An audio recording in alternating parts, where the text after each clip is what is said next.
এটা খুব স্পষ্ট যে মানুষের ভিতরে একটা ধারণা থাকে যে তত্ত্বাবধায়ক বা অন্তর্বর্তীকালীন সরকার এটা আমাদের সরকার, এরপরে নির্বাচনের মধ্য দিয়ে যেটা আসবে সেটা হয় আওয়ামী লীগের সরকার নয়, বিএনপির সরকার নয়, জামাতের সরকার। এটা কিন্তু একটা ব্যাপার। আর একটা হচ্ছে সব আলোচনার মূল জায়গাটা আমি মনে করি যেটা শরীফুল হাসান ভাই তুললেন, আমিও ব্যক্তিগতভাবে মনে করি এই আন্দোলনটা নিয়ে আসলে গবেষণা হওয়া উচিত। কে করলো, কিভাবে করলো, জনগণের রোলটা কি, এখন কারা দাবি করছে, প্রত্যেকটা জিনিস। যেমন ধরেন অনেক মানুষ, এই মানুষ যে সবাই রাজনীতির সাথে যুক্ত এটা ভাবার কোনো কারণ নাই। না না, আমরা তো এই আন্দোলনে দেখেছি সমস্ত মানুষের নেমেছে। পার্টিসিপেশন ছিল এবং দেখেন আপনি জি। দেখেন কিশোররা যখন বিদ্রোহ করলো তখন মতি আপা হঠাৎ করে রাজাকারের বাচ্চা বলছিল, মনে পড়ে কি আপনাদের? এবং তারপর রিয়াকশনটা মনে পড়ে। আবার ঠিক সেই ভুলটি শেখ হাসিনা নিজেই করলো এবং তার রিয়াকশন আমরা দেখলাম। জনগণ প্রতিটি হত্যাকাণ্ডের জনগণ এত বেশি ক্ষুব্ধ ছিল। এইটা কিন্তু 15 দিনের একটা আন্দোলন না বা 1 মাসের আন্দোলন, দীর্ঘদিনের ক্ষোভের, এটা দীর্ঘদিনের ক্ষোভ আন্দোলন, মানুষের প্রত্যাশা সব কিছুর সম্মিলিত ফল হচ্ছে। একেবারে যদি নিরেটভাবে বলেন, গাইড করেছে ছাত্ররা, কিন্তু আন্দোলনের বিজয়টা ছিনিয়ে এনেছে জনগণ। জি, জনগণ বিজয়টা ছিনিয়ে এনেছেন। এই জনগণকে যদি আপনি রাজনৈতিক তকমা চিন্তা করেন তাহলে এই সব রাজনৈতিক দলের অংশগ্রহণ ছিল, সব। কেউ বলতে পারবে না যে অমুকের ছিল না, আমি তো দেখেছি। এখন প্রশ্ন হচ্ছে যে যখন আপনি 9 দফা দিলেন, তারপর 8 দফা, তারপর আবার 9 দফা, তারপর 1 দফা, 1 দফায় কিন্তু মানুষকে মানে সব রাস্তায় নিয়ে আসছে যে শেখ হাসিনাকে বিদায় নিতে হবে। এই দফাটাই কিন্তু তড়িৎ গতিতে কাজ করেছে এবং স্বৈরাচারের পতন পালিয়ে গেছে। তারপরের জায়গাটিতে আমরা একটা ছেদ দেখলাম। এরকম একটি অবস্থায় ঘোষণাটা কোথায় ছিল?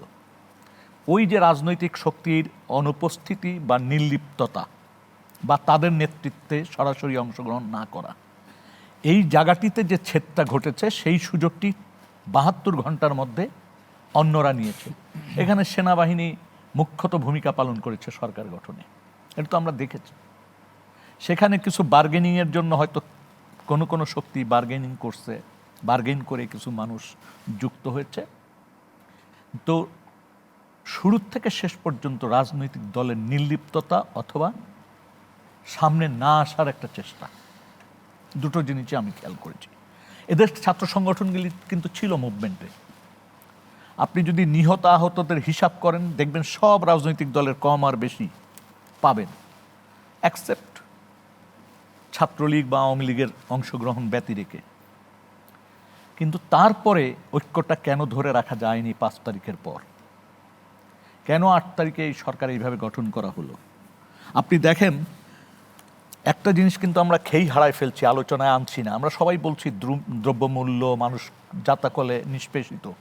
কেউ কি আমরা ভাবছি যে গত 20 বছরে বাংলাদেশের খাদ্য কয়েকটা গোষ্ঠীর হাতে চলে গেছে? সব কিছুই কয়েকটা গোষ্ঠী, মানে খাদ্যটা এই জন্য আনলাম যেটা আমার শ্বাস প্রশ্বাসের সাথে দরকার। এক্স্যাক্টলি 4-5টা কোম্পানির বাইরে খাদ্য নাই। এই তো বললাম মাফিয়া। আপনি কেন এখনো রেশন কার্ড চালু করছেন না? কেন? আজকে যদি রেশন কার্ড থাকতো ভাই, আমি মোটা চাল খেতাম। আমি এই বাজার থেকে এই মূল্যে চাল খেতে পারছি না, আমাকে প্রতিনিয়ত মানে অ্যাডজাস্ট এইটা করতে কি কেউ হচ্ছে। শুনছে যে আপনি যে কথাটা বললেন? আমি এটা এখন বলেই কিন্তু- যাব, কারণ আমার দফায় আছে। আমার জীবনের সাথে এটা জড়িত। আপনি শিক্ষা প্রতিষ্ঠান, আপনি চিকিৎসা ব্যবস্থা কতটা বাণিজ্যিক করে ফেলেছেন খেয়াল করেন তো। আমরা তো ভাই 4 আনা পয়সা দিয়ে বেতনে স্কুলে পড়েছি, পঙ্গপালের মতো একসাথে হেঁটে হেঁটে স্কুলে গেছি। সেই জায়গায় সেই নিরাপত্তাটা তো আপনি দিতে পারছেন না সমাজ থেকে। আপনি ভালো জিনিস আশা করেন, কিন্তু ভালো জিনিসের জন্য যে ফলনটার যে প্রস্তুতিটা দরকার, যে সেটা কিন্তু বীজটা আপনার- বপন করা দরকার। সেইটা আপনার নাই। ফলে দেখেন সর্বগ্রাসী সমস্যা আমাদের সামনে চলে আসছে। আমরা এখন বলছি যে ঠিক আছে, এই আশা এদের কাছে বেশি না করে পরবর্তী নির্বাচিত সরকার। আমরা কি রেখে যাচ্ছি? নির্বাচিত সরকার যেই আসুক, কি রেখে যাচ্ছি? আমার মনে কেন প্রশ্ন আসবে, আমি কেন সন্দেহ করব যে ছাত্র সংসদ নির্বাচনের মধ্য দিয়ে নতুন দল তৈরি করবে? এই সন্দেহটা কেন আমি করব? আমি তো সমাজের মানুষ, আমি তো বুঝছি যে কে কোন টোনে কথা বলছে, কে কোনটা আশা করছে, কে কোন জিনিসটাকে নিয়ে আরেকটা ওয়েব তৈরি করার চেষ্টা করছে। জনগণ এই মুহূর্তে দ্বিতীয় ওয়েভ সহ্য করার অবস্থায় নাই। এটা আপনারা বিশ্বাস করেন না করেন, আমি আগেও বলছি, এখনো বলি, রাজপথেই ছিলাম, কেউ বলতে পারবে না যে উইড়ে এসে জুড়ে কথাগুলি বলছি। এখনো বাংলাদেশের মানুষকে বোঝার চেষ্টা করাটা জরুরি। এইটা করতে যদি কেউ ব্যর্থ হয়, তিনি আস্থা করে চলে যাবেন।